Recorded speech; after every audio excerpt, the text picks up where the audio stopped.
Alhamdulillah, it is that time again. Increase our worship and plead for forgiveness. Alhamdulillah, it is that time again. Increase our worship and plead for Need inspiration? Need to brush up on the do's and don'ts during this blessed month? Join us for SunnahFollowers Ramadan prep and allow Ustadha Laila Nasheeba to walk you through day by day through this blessed month of Ramadan. This will keep your iman tight, your ibadah right, and keep you pushing in the light. Streaming on all major platforms. Channel SunnahFollowers.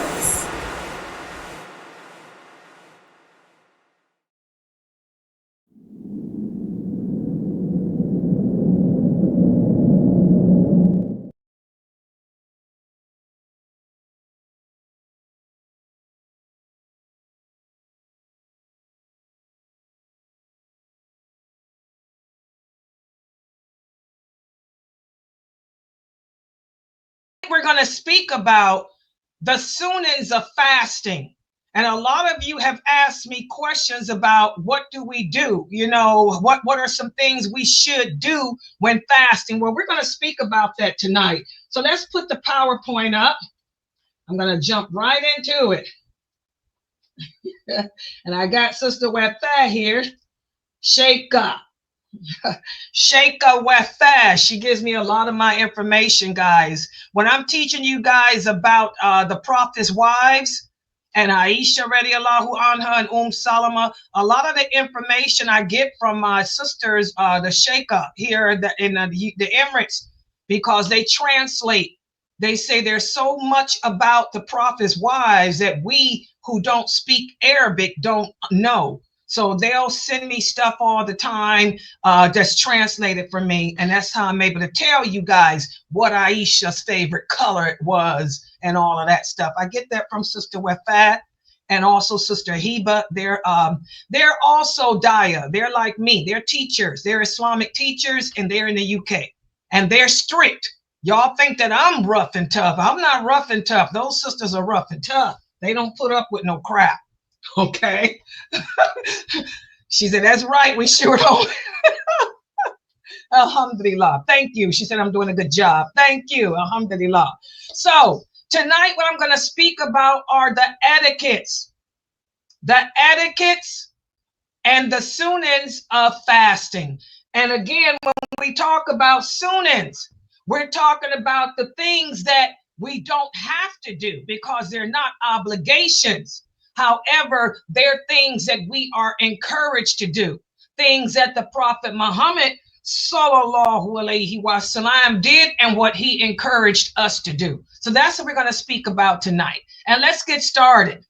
And remember, guys, put me on the big screen TV. And YouTube is not banned on well, it is. I'm sorry, it is banned in certain countries. Just in the Emirates. Y'all, they done banned YouTube for y'all too? She says certain parts.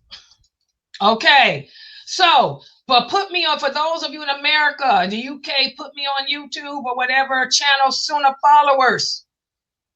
So that way the kids can see this. The children should be participating because any children that you have that are 6 years old, they should be fasting too. Even if it's just teaching them to fast for 2 hours out the day. And any children that you have who are 9 years and older should be fasting the entire day. So the kids need to learn this too. And parents, take a screenshot with your cell phone. And when we fast, when fasting, we should make sure to eat and drink sahur. That's the early morning breakfast. It's not an obligation, but it is highly encouraged because the food that we eat before we start fasting, Allah will make it sustain us, up until the time to break the fast. And how long do we have to eat? You eat until the adhan for the Fajr prayer has been pronounced. I want everybody to take notes of that, because a lot of people think that we fast from sunrise to sunset. That's not true. We fast from Fajr till Maghrib. So you can eat up until you hear Allahu Akbar, that adhan. When you hear that adhan for Fajr, you stop eating. Listen to what the Prophet Sallallahu Alaihi Wasallam said about eating that morning meal. He said, eat sahur, because in sahur there is a blessing. And that blessing is whatever you eat, even if it's a banana, even if it's a bowl of cereal, even if it's a piece of toast with some coffee, Allah will cause that piece of toast and that coffee to be enough to hold you over until Maghrib.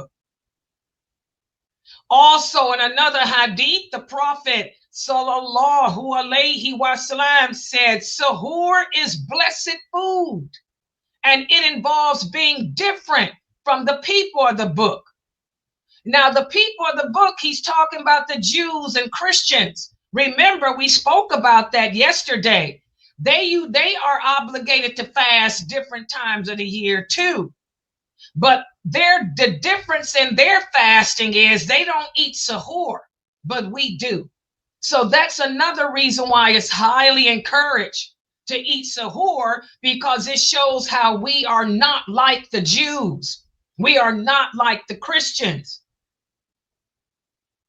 And also the Prophet said, even if it's a date, what a good sahur it is to eat a date. And I'm going to tell you guys about dates.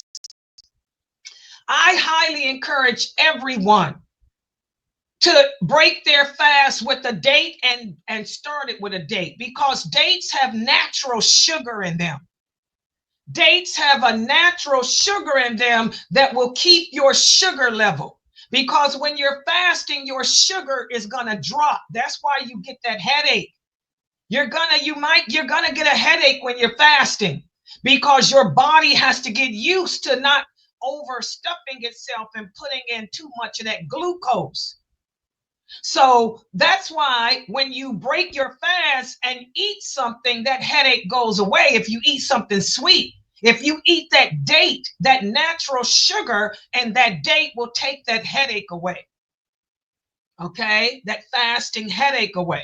A lot of people think that headache is from caffeine. No, that headache is not from your coffee. I learned that from my doctor. My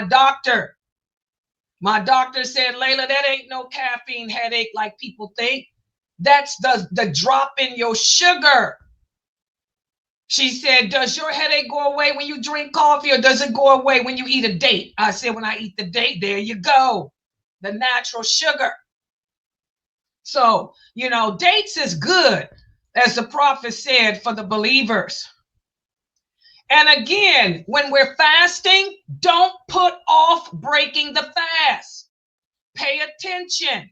A lot of my new shahadas from YouTube, and a lot of my new Muslims from YouTube, many of you are listening to lectures given by men and women who are Shiites.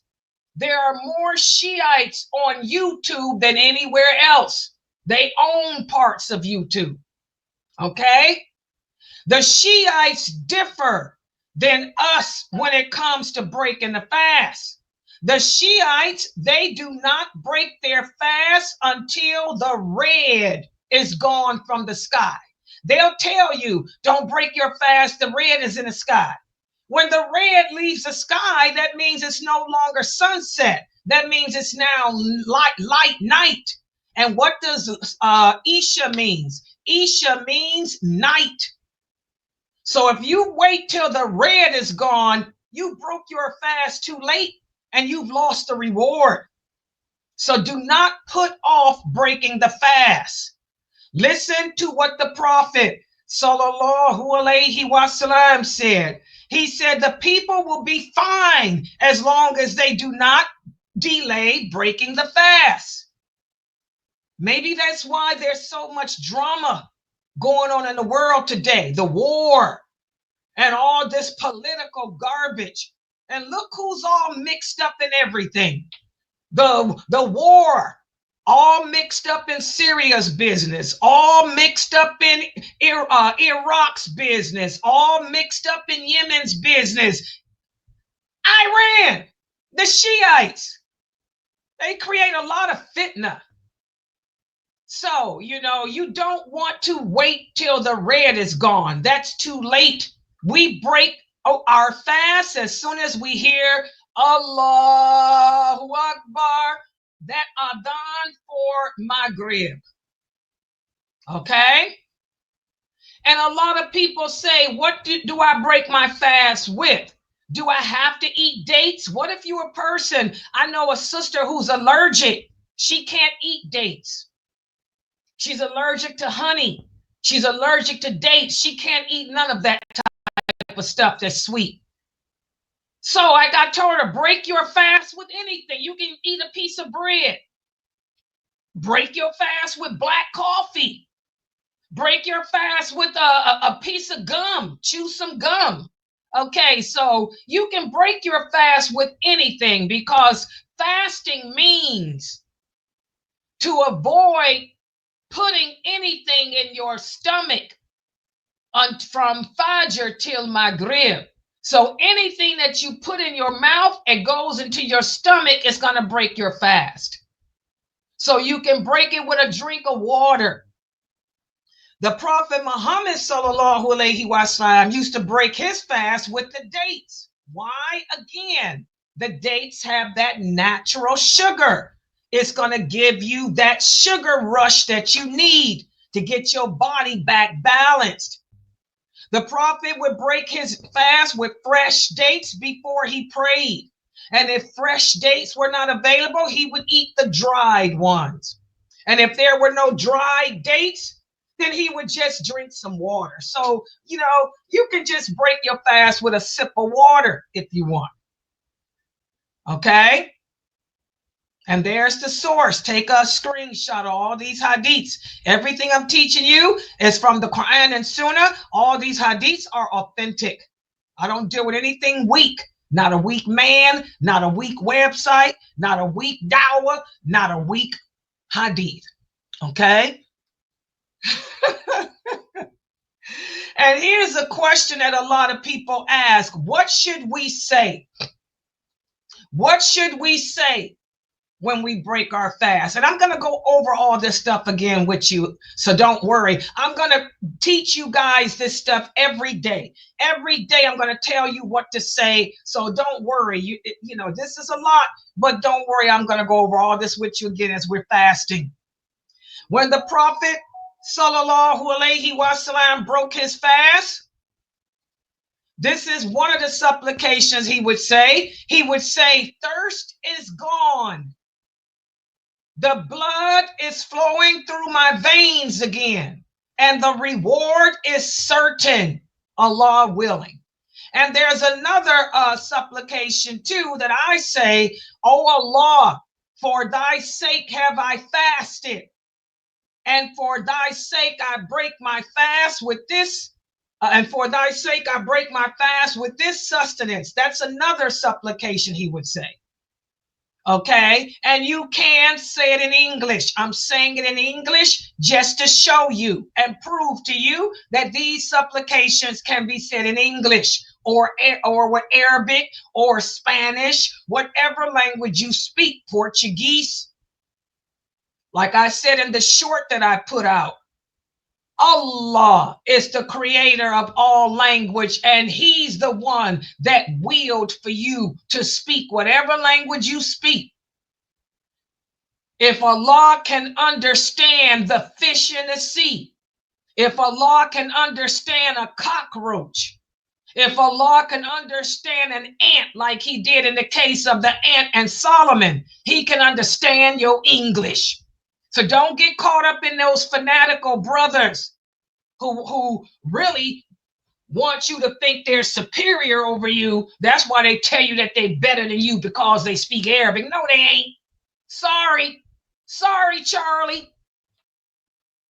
You can say it in whatever language you speak. But if you can say it in the Arabic supplication, that's good, because the prophet taught us how to say it. The prophet taught us how to say it. But you can say the meaning of it in whatever language you speak. Okay? Also, this is the big question too. When we're fasting, how should we spend our time? Should we spend our time sleeping? This is a big problem. No, no, no. Anybody that sleeps the day away has lost out on the rewards. Should we spend the time playing video games? No, no, no. Should we spend the time watching television? No, no, no. You should spend your time doing good deeds. Because again, as we talked about the other day, Ramadan is the month of mercy. This is the month in which Allah magnifies and rewards all good deeds up to 700 times. You can spend your time helping your mother cook the food for the kids. You can spend your time cleaning up the house. That's a good deed. You should spend your time reading the Quran. That's one of the best things to do, because Ramadan is also the month of pondering. And I mean pondering. And I mean pondering the Quran. You should spend your time here in my classes learning the basics of Islam. But what you don't do is spend that time committing sins.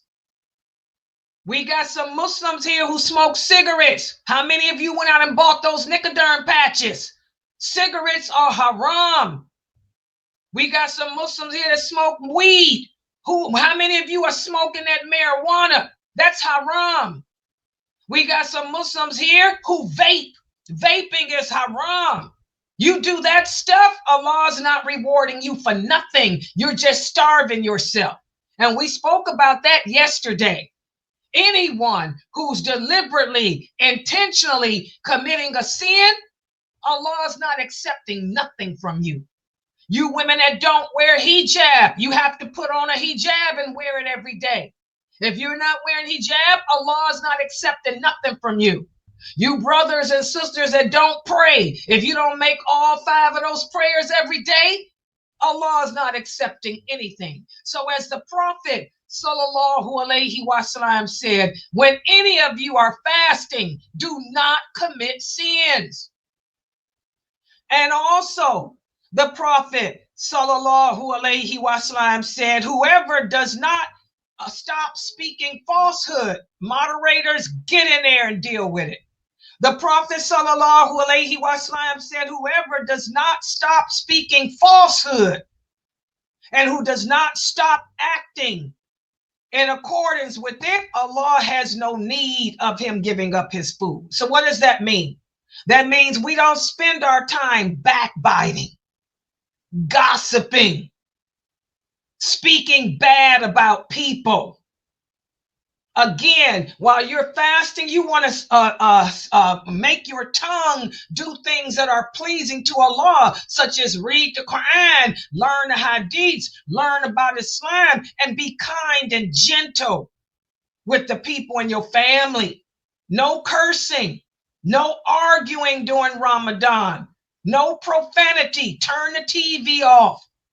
A lot of you have those filthy, nasty videos on where they're cussing, women jumping around naked. Don't watch that crap during Ramadan. Or you got that TV blasting with those drama shows where they're having sex and they're cussing and killing. That stuff has to go during Ramadan. I'm telling you, most of you need to let the TV go, because the stuff that you watch is haram. All that filth. Okay? And again, the type of sins that sneak up on you, that'll take away your blessings during Ramadan, is the backbiting, the cursing, the gossiping, the arguing. Listen to what the Prophet sallallahu alaihi wasallam said. He said it may be that a fasting person will get nothing from his fast except for hunger, because he spent the time arguing, screaming, cursing with other people. And also more things that can take away your reward: quiz shows, soap operas, movies, sport matches. Again, the cursing, the foul language, the filthy dressed women looking like Cardi B. You don't want to watch stuff that's got Cardi B looking women on there that's naked or sex and all that crap. And also, you don't want to waste your time hanging out in the streets either. Some people fast and they try to pass the time by hanging out in the mall. Astaghfirullah. What's the point in that? You're not getting no blessings, no rewards. So this fasting time is supposed to be spent remembering Allah. Now, I'm not saying, like, for example, with the kids, your kids are fasting. Let them take an hour break. I always tell my students every year, let your sons take an hour break so they can play. Let them play Xbox or whatever for an hour. And by the way, I have any moderators in that Zoom room? Can somebody tell me, are there any moderators present in that Zoom room? Is Fame here? No. Is Awa here? No. I am going to have to do something because I need someone to moderate when I'm teaching. Okay? I don't know what I am going to do because I can't be an octopus. All right, so you don't want to waste your time driving around in the streets, hanging out in the malls, or any of that stuff. The fasting time is supposed to be spent remembering Allah, not sleeping the day away, and not wasting the time of the day. Also, if somebody comes to you trying to pick a fight, because that's going to happen, you remember, guys, the allies of Shaitan, they're going to do everything in their power to try to get you to break your fast. When you go to work, you're going to have co-workers trying to come at you. When you go to school, you're going to have classmates coming at you. When you go to the mosque, you're going to have the jinns in the mosque, those devils amongst the humans in the mosque, the fitna starters, the haram police. They're going to be coming at you. Well, the Prophet taught us that if someone comes to you to pick a fight or to argue or insult you, don't give in to it. Say out loud, I am fasting, I am fasting. And why should you say it out loud? Because when you say it out loud, you're not only letting the person know, but you're also waking up your fitra in your heart. You're waking up your fitra and telling that jinn in your heart to go sit down. You're reminding that jinn, I'm fasting, I ain't falling for you. And then walk away. Walk away from the person. Do not engage. Do not allow the allies of Shaitan to cause you to self-destruct. And again, fasting is not hard because you're only fasting for a few hours during the day. If Fajr comes in at 6:30 and Maghrib comes in at 6:30, you're just fasting for 12 hours and you're going to spend some of that time sleeping. Okay? So don't let your personal jinn make you think that, oh, I'm going to die. No, if you can't go a few hours without eating, then that's a sign that you have an addiction. And we're going to talk about addictions during this month of Ramadan while we're fasting. You're going to discover that many of you are addicted to food. And that's why you're overweight. That's why your health is bad. Because Ramadan is the month of self-reflection. You get to see what your weaknesses are. So you're gonna have to not let your gene tell you I'm gonna die. Ain't nobody dying because they went a few hours without eating something. Ain't nobody dying because they went a few hours without drinking something. As the Prophet Muhammad himself said, the son of Adam fills no vessel more than his stomach. We overeat. Fasting is good for you because it's going to balance your glucose. It's going to balance your body. Subhanallah. Also, listen to how the Prophet Muhammad sallallahu alaihi wasallam spent his fasting time. The companion said that the Prophet sallallahu alaihi wasallam was the most generous person you would ever meet. And he was more generous during the month of Ramadan. That's something that we can work on, helping others. Helping others, help your parents around the house. Help your brothers and sisters with their homework. Ask your neighbor, do they need you to shovel their driveway? When you go to the store, ask your neighbor, do they need anything? We're getting all those rewards for being generous. And also, the angel Jibril used to meet with the Prophet Muhammad sallallahu alaihi wasallam every night to teach him the Quran. And that's why you want to make sure that you set aside some time after Fajr or in the nighttime to read at least one verse of the Quran and ponder the meaning of it. You will do that with me because in all my classes, I'm always giving you a verse of the Quran that we ponder. Okay? The Prophet sallallahu alaihi wasallam said, in paradise there are rooms whose outside can be seen from the inside, and the inside can be seen from the outside. Allah has prepared them for those who feed the poor, who are kind in their speech, and who fast regularly, and who pray at night when other people are asleep. This is a powerful hadith. Think about it as we're fasting, helping others who are in need, being kind to your mother, speaking beautifully to your siblings, your brothers and sisters, cooking dinner and offering the food to other people like Laila Nasheeba, who ain't got no family here. So you want to cook some food and drop it off to Laila Nasheeba. MashaAllah, what a good deed.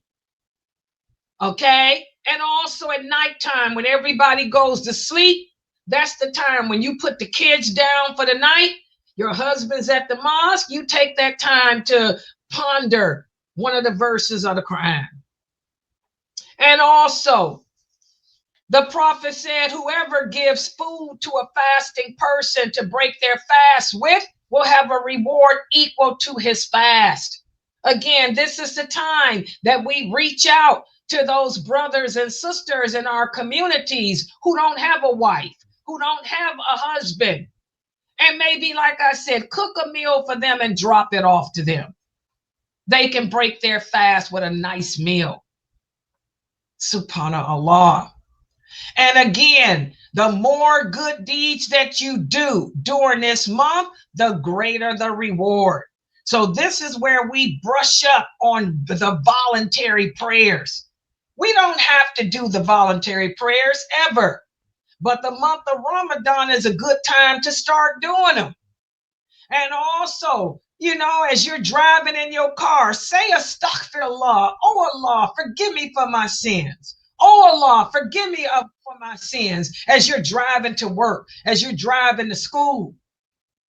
Say subhanallah, alhamdulillah, la ilaha illallah as you're walking to school, as you're walking to the grocery store. These are all words of remembrance of Allah that bring about a lot of reward.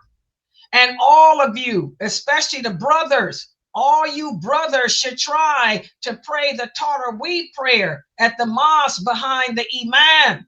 When it's time to break fast, go to the mosque if you're a boy and pray the Taraweeh, because you men get more blessings doing that, whereas we women get more blessings praying at home. And then during the last 10 days of Ramadan, it's a good thing if you brothers can do seclusion in the mosque and everything. Like I said, charity, charity, charity. You know, you look at this website here, subhanallah.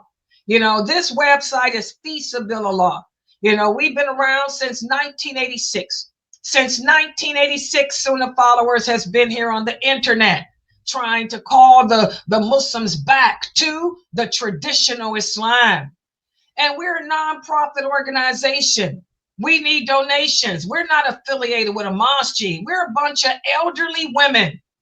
A bunch of elderly women now. We were younger back in 86, but we're old women in our 60s and 70s and 80s now who are trying to keep this website going.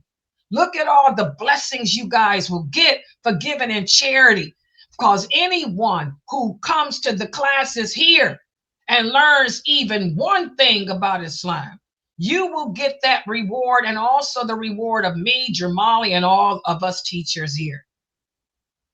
And finally, for tonight, one of the questions that one of the sisters asked yesterday, is it bid'ah? Or is it innovation? Or is it haram to congratulate, to say happy Ramadan to another Muslim? What does Ramadan Mubarak mean? It just means happy Ramadan, or have a happy, blessed Ramadan. There is nothing wrong with that. The Prophet Muhammad sallallahu alaihi wasallam used to walk the streets of Medina announcing happy Ramadan, have a blessed Ramadan to everyone. Look at this hadith. Here's my dalil. The Prophet used to say, there has come to you Ramadan, a blessed month. That's what Mubarak means. A blessed month. Arabic is a language, not a religion. He used to say, there has come to you Ramadan, a blessed month.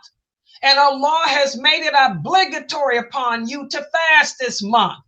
During this month, the gates of paradise are opened and the gates of hell are locked and the devils are chained up. And within this month, there is a night that's better than 1,000 months. And whoever is deprived of the goodness of that night is deprived indeed. And what's the source? There it is. This hadith is authentic. So I don't want to hear no crap about some Shiite or some Sufi told you that it's haram to say Ramadan Mubarak because they don't know the Sunnah. Okay? Arabic is not a religion. It's a lingo, just like Anglo is. Mubarak means a blessed. Ramadan. Y'all see that? All right. So those are some things I wanted to go over with you guys tonight.